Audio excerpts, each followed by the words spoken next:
My name is Alex, and for as long as I could remember, I'd lived a life split between two realities. By day, I was the kind of guy who blended into the office. Neat shirts, pressed trousers, competent but invisible. No one noticed me much beyond the occasional nod in the hallways or emails that didn't require a reply. By night, in the secrecy of my apartment, I allowed myself to explore the side of me that craved silk, lace, and the thrill of high heels. It wasn't just a hobby, it was a secret world, one that made me feel alive in ways the office never could. My passion for dressing as a woman had always been my private sanctuary, hidden from everyone. Even Emma, my girlfriend, knew only fragments. She was beautiful, confident, and commanding, and I loved her for it, but her dominance sometimes terrified me. I adored her, yes, but part of me feared she might one day want to push me further than I was ready to go. And that day came sooner than I expected. It started on a Tuesday morning, the kind of gray day where the office felt heavier than usual. I had been summoned to Emma's apartment unexpectedly. She claimed she needed help with something urgent for her business. When I arrived, I noticed immediately that the space was unusually tidy, almost clinical. The air smelled faintly of lavender and vanilla, a scent she always used when she wanted to command attention without saying a word. "Alex," she said, her voice sharp but playful, "I have a new project, and I need an assistant who fits a very specific vision." I frowned, unsure whether to be intrigued or worried. "What kind of vision?" Emma smiled, the kind of smile that made my stomach twist. "A feminine vision. Someone attentive, graceful, someone who can embody elegance while helping me run things. And I've decided you're perfect for this role." I blinked. "Me?" "Yes, you." She stepped closer, her eyes locking onto mine in a gaze that was part challenge, part command. "You'll assist me for this project fully, and you'll do it as my perfect feminine assistant. Clothes, manners, demeanor. You will become her. And Alex, I don't want excuses." My heart thudded so loudly, I feared she could hear it. My mind raced. This wasn't just a playful suggestion. She meant it. Emma had always had a way of turning games into reality, and I had learned the hard way that her games were serious business.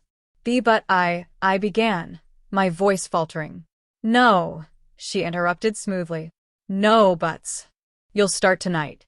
I've already selected the wardrobe."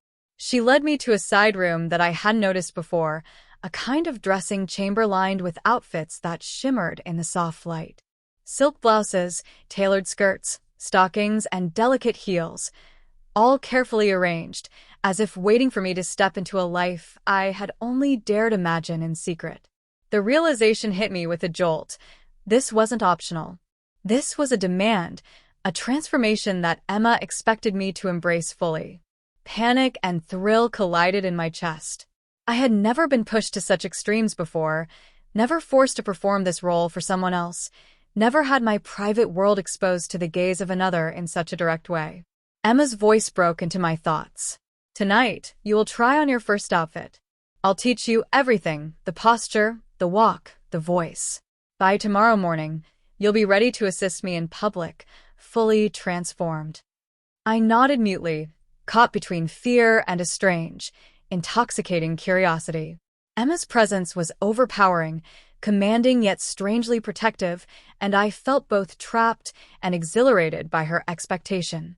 The first outfit she selected was modest yet feminine, a soft blush blouse tucked into a high-waisted skirt, paired with sheer stockings and black heels that made my legs feel both elegant and painfully exposed.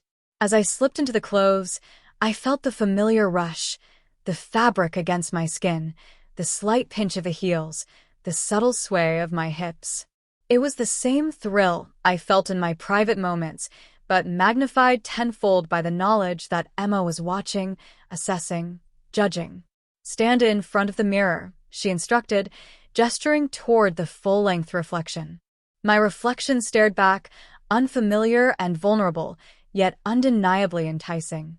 The eyes that met mine were Alex's, but the posture, the curves, the way I held myself, they were hers. Emma's perfect vision. "You see her?" she asked softly, almost rhetorically. "She's already inside you. You just have to let her out. Let me guide you. I swallowed, feeling a mix of fear, excitement, and anticipation. The rules were clear. I was no longer just Alex. I was the assistant Emma had envisioned, a feminine presence entirely under her control. And the first night was only the beginning. The first night under Emma's command was nothing short of surreal. I followed her instructions meticulously, each movement choreographed to perfection. She coached me on posture, how to hold my hands delicately, how to walk in heels without looking clumsy. Every step was a mix of embarrassment and exhilaration, my heart racing as I felt the duality of Alex and the assistant she was creating inside me. Emma stood behind me, her hands occasionally guiding my shoulders or tilting my chin, adjusting my stance until she was satisfied. "Grace, Alex," she murmured. "Grace is everything. Remember, elegance hides fear, and confidence hides uncertainty." I nodded, though inwardly I trembled. Each word of praise from her sent a thrill through me, and yet the fear of failure lingered like a shadow. I was stepping further into a persona I had only dared explore in private. The stakes were higher now. This was public, this was Emma's expectation, and there was no turning back. By the time I had mastered a reasonably elegant stride in heels, she decided it was time to tackle the voice. "Speak softer," she instructed, leaning close so I could hear every nuance. "Inflect your words with warmth, charm, and a touch of humility. You're my assistant, and my assistant must enchant everyone without effort." My throat felt raw as I repeated phrases, each word carefully measured, each tone modulated to her satisfaction. When I stumbled over a sound or faltered, Emma's gaze sharpened, not in anger, but in an intensity that made my stomach churn. I wanted to resist, to reclaim Alex's control, but the thrill of submission coursed through me stronger than any resistance. After hours of coaching, she finally stepped back, arms crossed and satisfied. "Tomorrow, you'll meet the team. Remember everything we've practiced. Your task is not just to assist, but to embody elegance in every glance, every word, every gesture. Failure is not an option." I collapsed onto the chaise lounge, utterly exhausted. The silk blouse and skirt clung to me, heels still pinching my feet, and I felt a flush creeping across my face. Part of me wanted to run, to shed this persona and retreat to Alex's familiar life. Another part, a daring, secretive part, thrived on the intensity, the thrill of submission, the intoxicating power of being watched and guided. The next morning, Emma had laid out a breakfast spread, her own elegance evident in the way she moved, sipped her coffee, and spoke to me with controlled warmth. "Dress," she instructed simply, pointing to the carefully curated outfit for the day. It was a pastel skirt and fitted blouse, paired with matching heels. I hesitated, glancing down at my reflection in the polished silver tray, my legs trembling as I slid into the outfit. "You're perfect," Emma said softly. Her praise was like a drug, heightening my nervousness and my desire to please her. "Remember, eyes forward, shoulders back, every movement precise. The office will see you as me envisioned." The commute to her office was torturous. Each step in heels felt exaggerated, every glance from pedestrians a potential judgment. I kept my gaze low, clutching my bag tightly, heart pounding with anxiety. The thrill of exposure mingled with a deep fear. What if someone recognized me? What if I stumbled and revealed the secret I had worked so hard to keep hidden? Upon arriving, Emma's office door swung open, and I felt the full weight of the new reality. Colleagues glanced at me, some curious, some surprised. I straightened, my posture echoing Emma's earlier lessons. Every word I spoke was measured, every gesture deliberate. Some looked impressed, others puzzled, but no one laughed or mocked me, which only heightened my internal conflict. Emma's gaze followed me constantly, a silent anchor reminding me of the performance I was expected to deliver.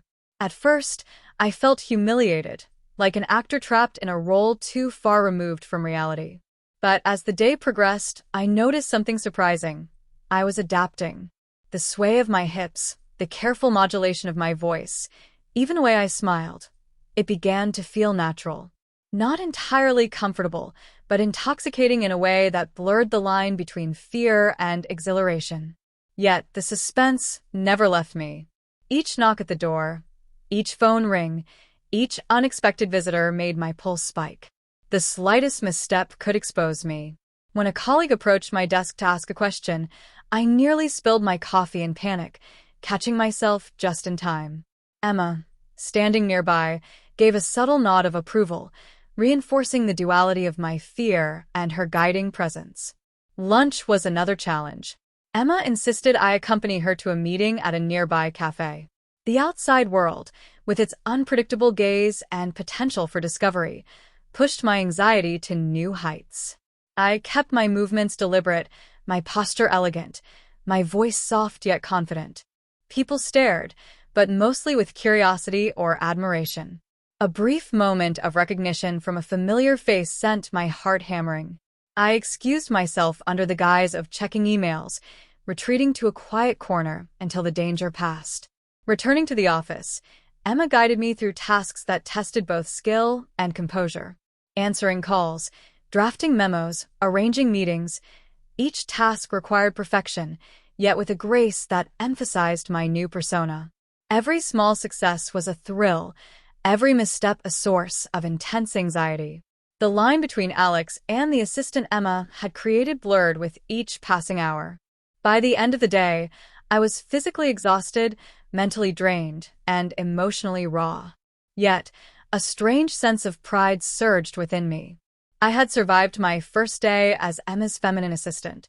I had navigated public scrutiny, maintained composure, and even begun to feel the intoxicating allure of this dual existence. But the tension lingered. In the quiet moments after the office emptied, I would catch glimpses of my reflection in the glass walls, Alex's eyes, Emma's influence, the delicate balance of fear, thrill, and identity.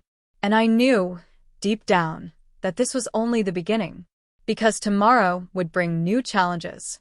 New opportunities to test the limits of my control, to explore the edges of submission and self-expression. And I couldn't shake the creeping thought that someone, somewhere, might be watching, waiting for the perfect moment to expose me. The line between excitement and terror, thrill and danger, had never been thinner. And yet, part of me craved it, hungered for it, and knew that with Emma at the helm, there was no turning back. The following week was a whirlwind, a relentless cycle of guidance, public appearances, and internal battles. Emma's expectations didn't waver. In fact, they intensified. Every morning, I found myself stepping into her carefully curated outfits, heels that pinched and swayed, and a persona that was at once delicate and commanding. Each day was a test of endurance, skill, and composure. The line between Alex and the assistant she had created blurred further, leaving me in a constant state of tension. One Thursday afternoon, Emma summoned me to accompany her to a high-profile client dinner. The stakes were higher than ever. Industry leaders, potential investors, and Emma's exacting gaze scrutinizing every detail of my posture, voice, and demeanor. The thought of failing in front of so many people made my heart race. "You'll need to be flawless tonight," Emma said as she adjusted my blouse. One misstep, one hesitation, and it could all unravel. I nodded, my throat tight with anxiety. The outfit she selected was elegant, a fitted cocktail dress that clung to my figure, paired with stiletto heels that made every step an exercise in concentration. My reflection in the mirror looked polished, perfect even, but the trembling in my hands betrayed my nerves. As we arrived at the restaurant, the pressure mounted immediately. Colleagues, clients, and strangers alike glanced at me, some with curiosity, others with admiration. Emma walked confidently beside me, her hand occasionally brushing against mine, a silent reminder of her control, her influence, and the expectations she had set. During the dinner, every interaction was a high-stakes game. I answered questions, poured wine, and managed small talk, all while maintaining the poise and charm Emma demanded. The fear of slipping into Alex, the fear of being exposed, was omnipresent. Each compliment I received sent a thrill through me, a dangerous mix of pride and vulnerability. Midway through the evening, disaster nearly struck. A colleague, a friendly but overly curious man named Jason, leaned in slightly too close, his gaze lingering a moment too long. "You look different," he remarked casually, a subtle hint of recognition in his voice. My stomach dropped. Emma's hand tightened around mine, a silent warning. "Focus," she whispered. "Control yourself." I swallowed, forcing a smile and carefully steering the conversation back to neutral territory. The adrenaline coursed through my veins, heightening every sensation. The pinch of the heels, the smoothness of the dress against my skin, the slight tremor in my voice. It was a precarious balance, thrill and terror, submission and control. After the dinner, we returned to Emma's apartment, my legs aching and my mind still racing. She led me to the dressing room, where the outfits for the next day were laid out meticulously. "You did well," she said, her voice soft but commanding. "But there's more to master. Confidence isn't just about appearance. It's about owning every glance, every word, every movement." The following morning brought another challenge, a surprise visit from Emma's mother, a formidable woman with a sharp eye for detail. The idea of facing her, fully transformed, filled me with dread. Yet Emma was relentless. "She expects perfection," she said. "And so do I." As I prepared, adjusting every detail of my attire, practicing my walk, and modulating my voice, a sudden sense of vulnerability washed over me. I realized just how exposed I was, not just physically, but emotionally. Every gesture, every word, every glance was scrutinized. One slip, one misstep, and I would be unmasked, my secret laid bare. The encounter with Emma's mother was tense. She examined me closely, her gaze sharp and calculating. "You're very refined," she said finally, a faint smile on her lips. Relief and terror mingled within me. I had survived her inspection, but the intensity of her gaze left me trembling. The day continued with mounting pressure. Phone calls, meetings, and public appearances, each demanding perfection. By evening, I was physically exhausted, emotionally raw, and mentally stretched to the limit. Yet Emma's constant presence, her guidance, and her subtle corrections kept me on the edge, teetering between collapse and exhilaration. It was during a quiet moment alone in her office that the real challenge arose. I was straightening files, heels clicking softly against the hardwood floor, when the phone rang. Emma had instructed me to answer, her tone leaving no room for hesitation. "Hello," I said, voice soft and controlled. A familiar voice responded, one that sent a chill down my spine. "Alex." It was Jason from the dinner, his tone teasing, uncertain. My heart leapt into my throat. I faltered for a moment, panic threatening to expose me. Emma's hand appeared on my shoulder, steadying me, guiding me. "Stay calm," she whispered. I stammered, trying to maintain the persona. The seconds stretched endlessly, every word a delicate balancing act. Eventually, I managed to steer the conversation back to neutral territory, hiding my fear and vulnerability behind practiced charm and grace. The relief that followed was immediate but fleeting. I knew that each close call, each moment of near exposure, heightened the stakes. I was living a double life under constant scrutiny, and the tension was becoming almost unbearable. That night, as I removed my outfit and collapsed onto the chaise lounge, my body ached and my mind raced. The thrill of transformation, the fear of discovery, and the exhilaration of submission had merged into a complex web of emotions. I realized that I was no longer just Alex. The assistant Emma had created was becoming a permanent part of me. And yet, the suspense lingered. Someone might recognize me. Someone might notice the subtle differences. Someone might challenge the carefully constructed persona. The fear of exposure was constant, a shadow that refused to leave. I knew one thing for certain. The line between Alex and the feminine assistant Emma demanded was now irreversibly blurred. Every day brought new challenges, new opportunities for discovery, and new moments of intense tension. And I had no choice but to continue, to perform, to survive. The stakes had never been higher, and the thrill had never been more dangerous. The apartment was silent, save for the soft hum of the city outside. I stood in front of the full-length mirror, examining myself one last time before retreating to my room. The heels pinched my feet, my dress clung perfectly to my figure, and the makeup Emma had applied hours ago still looked flawless. Yet beneath the polished surface, my heart pounded with unease. Every success today, every careful maneuver to stay in character, had only heightened the pressure. The stakes were no longer just about performing for Emma. They were about keeping my entire double life intact. One slip, one word spoken too casually, one curious glance from the wrong person, and it could all collapse. I took a deep breath, trying to steady the whirlwind of thoughts inside me. The thrill of transformation had always been there, yes, but now it was intertwined with fear, with responsibility, with the unshakable sense that someone was always watching. Emma's watchful eyes lingered in my mind, even when she wasn't present. Her expectations were my rules, her scrutiny my constant companion. Then came the unexpected sound, a soft knock at the door. My heart skipped a beat. Visitors at this hour were rare, and none had Emma's approval. I froze, every instinct screaming that this could be a trap, a test, or a threat to my carefully maintained facade. "Who is it?" I asked, my voice slightly higher than usual, betraying the anxiety I felt. A pause. Then a familiar voice, tinged with curiosity. "Alex? Are you home?" It was Jason, the same colleague from the dinner earlier in the week, the one who had nearly recognized me. My stomach twisted. How had he found out where I lived? What did he know? Every scenario ran through my mind, each more terrifying than the last.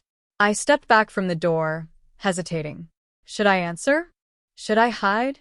Should I risk revealing myself, or retreat into the safety of the shadows? Emma's rules echoed in my head. Stay calm, stay composed, always maintain the persona. Before I could decide, another sound reached me, a subtle click of the lock. Someone was trying the handle. Panic surged.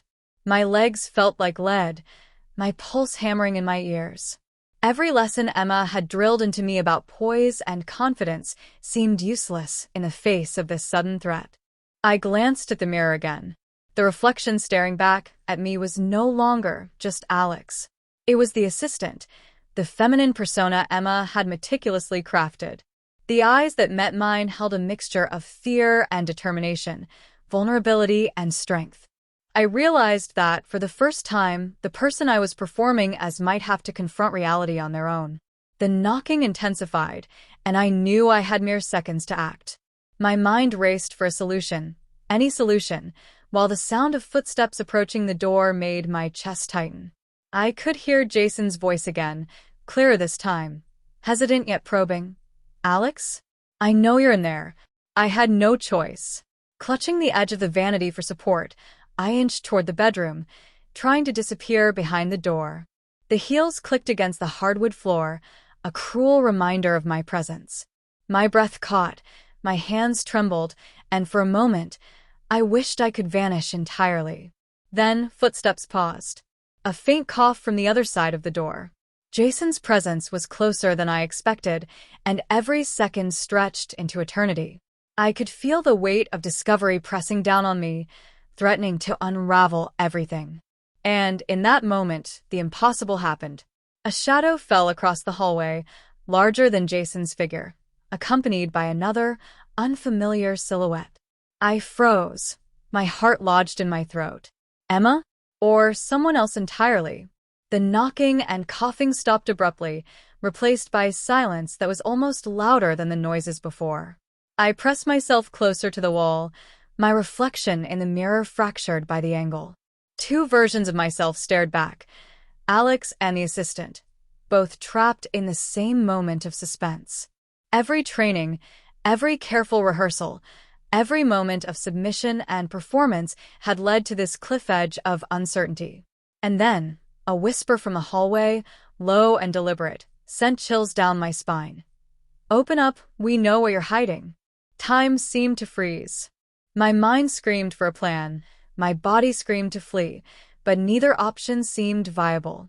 I was caught, exposed, vulnerable. The persona I had so carefully maintained was now facing its ultimate test, and there was no turning back. The door creaked. Footsteps approached. My reflection shivered in the glass, and for the first time, I wasn't sure who would emerge, the feminine assistant Emma had created, or Alex, raw and terrified. And just as the handle began to turn, everything went black.